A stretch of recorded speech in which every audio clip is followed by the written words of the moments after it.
Assalamualaikum warahmatullahi wabarakatuh. Perkenalkan, nama saya Syauqi Ramadan dengan NIM 2405120 Di sini saya akan melakukan presentasi laporan dari pengerjaan tugas FirewallNet Chain SourceNet. Nah, di sini kita diberikan skenario, yaitu bentuknya seperti ini untuk simulasinya, untuk skema jaringannya.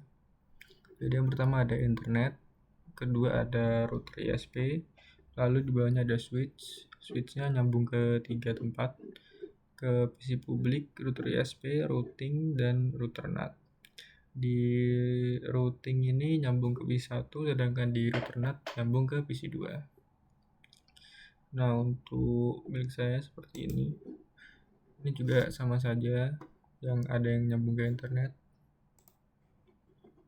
nyambung ke switchnya nyambung ke PC public, router NAT, router routing, dan router ISP. Router routing nyambung ke PC1, router NAT nyambung ke PC2. Nah, selanjutnya kita masuk ke bagian langkah percobaannya. Setelah membuat skemanya, kita setting dulu identity name-nya untuk di setiap routernya. Contohnya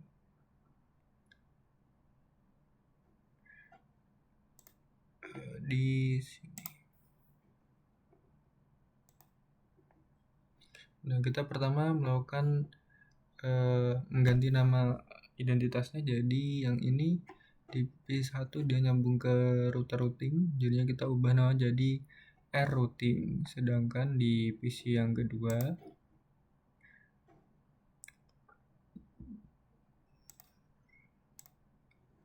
dia ganti nama jadi RNAT, sedangkan di PC public atau PC 3-nya dia jadi RISP. Nah, setelah itu kita setting IP address-nya yang akan menyambung, dan juga sekalian di setting IP address setiap PC-nya. Nah, untuk PC1 dia nyambung ke R routing, kita buka ke address-nya. Dia cuman ada dua, yaitu yang pertama yang dari router R routing-nya ke switch-nya, lalu nyambung ke router ISP, dan satunya ke yang nyambung ke PC1. Lalu untuk bagian IP address-nya ini juga sesuai, namun di sini saya ganti jadi dua, karena kalau satu dia nabrak ke DHCP lainnya buat yang ke internet. Subnet masknya 255.255.0, gateway-nya 2.1, untuk DNS-nya 172.20.21. Oke, lalu untuk yang PC2. Untuk yang PC2 kita masuk ke IP address. Nah, di sini ada 3. Jadinya pertama dia ke arah 20.20.10 yaitu untuk bagian IP address yang keluar. Lalu ada 192.9831. Ini sebenarnya yang 2.0 ini, namun saya ganti karena nanti tabrakan sama server DHCP-nya saya, DHCP klien buat ke internet. Lalu yang ketiga ini juga sama, namun dia ke arah ke kanan. Lalu yang PC publik kita masuk ke address. Nah, dia di sini ada banyak. Di bagian router ISP ini dia ada yang masuk ke router R routing, ada yang ke RNAT, ada yang ke PC publik, sama yang ke internet. Nah, ini yang 1.27 ini yang ke internet, sedangkan yang 1.20.1 ini yang ke routing, lalu yang 9 itu yang ke AirNet, dan yang 20.1, 20.17 itu yang ke PC publik. Nah, setelah itu kita ke tabel routingnya, masuk ke sini, IP, lalu ke routes.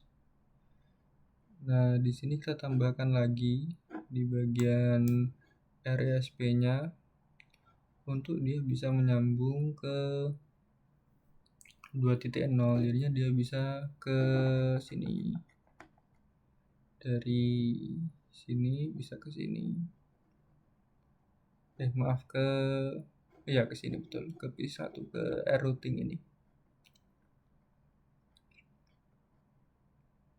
Lalu untuk yang satunya dia bisa ke yang ini 172.20.29. Ini untuk kalau misalnya dia ingin mencari yang lain, jadi dia bisa ke 172.20.29 untuk jadi gateway-nya. Nah, dari 20.29 tadi itu, maka dia akan diarahkan ke ISP. ISP nanti baru menentukan ke arah mananya.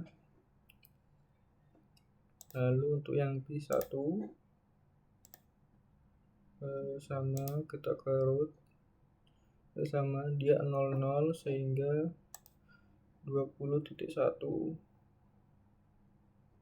Nah, dia dari P1, kalau misalnya dia sebenarnya nggak tahu kemana, jadinya dia ke arah ISP dulu. Setelah dari ISP baru ISP menentukan arahnya. Ini dia ke sini, lalu ke bawah atau ke sini. Oke, setelah itu kita buat firewall di AirNet. AirNet itu di PC2.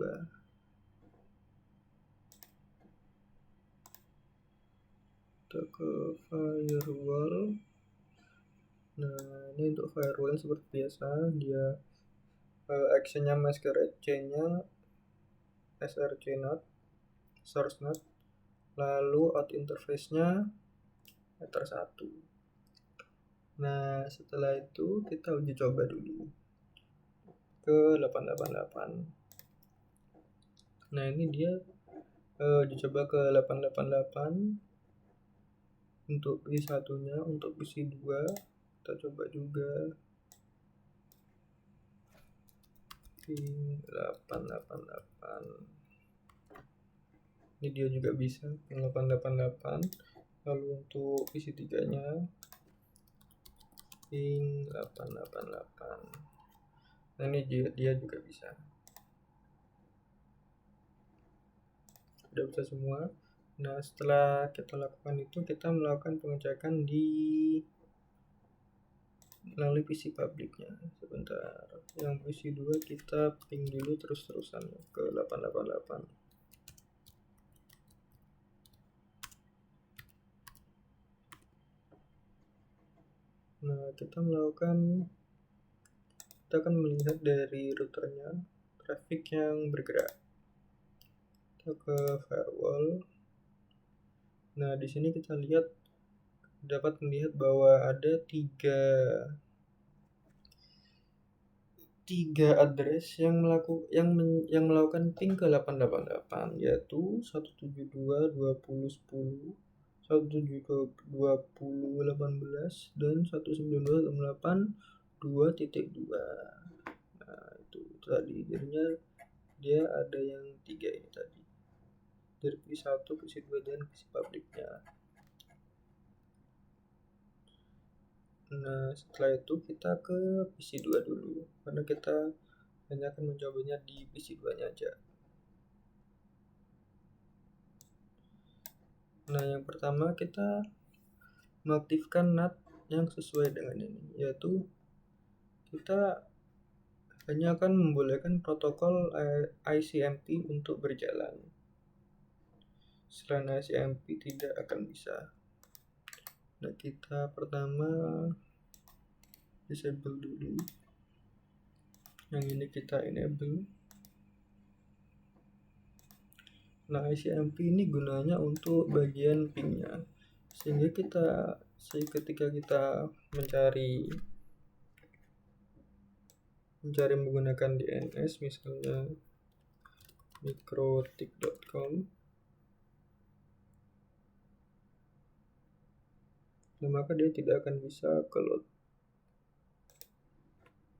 Namun untuk ininya pingnya masih akan tetap bisa. Nah, selanjutnya kita coba yang selain ICMP bisa, sehingga untuk yang ini kita disable dulu, lalu yang ini kita enable.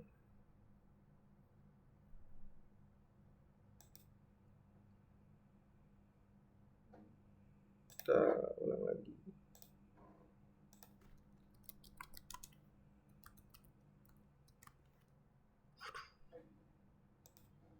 Nah, kita coba lagi ping 88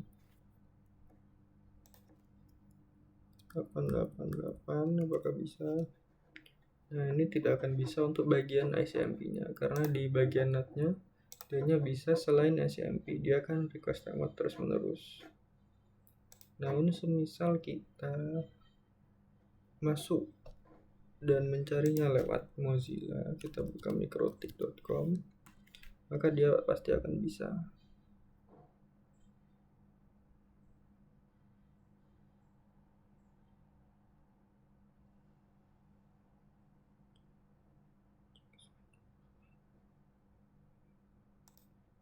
Nah, semisal kita buka google.com, maka pasti dia akan bisa. Misal kita buka microtik di sini.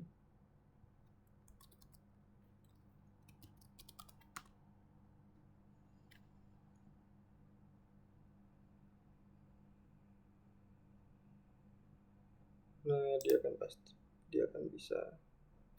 Kalau misalnya kita lihat dari ini kelihatan ya protokol yang digunakan. Nah, yang barusan kita lakukan itu bagian di TCP-nya. Ini cuma agak melek ya, biarin aja. Jadinya kalau misalnya dia carilah Google, dia akan melakukan protokol TCP, sedangkan kalau misalnya kita matikan ini, kita disable, kita nyalakan yang ini, lalu kita ping 88 lagi.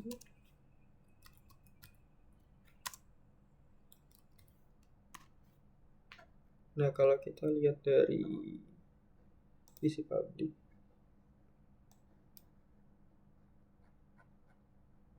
nah dia akan kelihatan bahwa dia mengakses lewat ICMP ini 888. Mungkin itu dulu dari saya terkait percobaan firewall-NAT dengan chain SRC-NAT. Sekian dulu dari saya. Wassalamualaikum warahmatullahi wabarakatuh.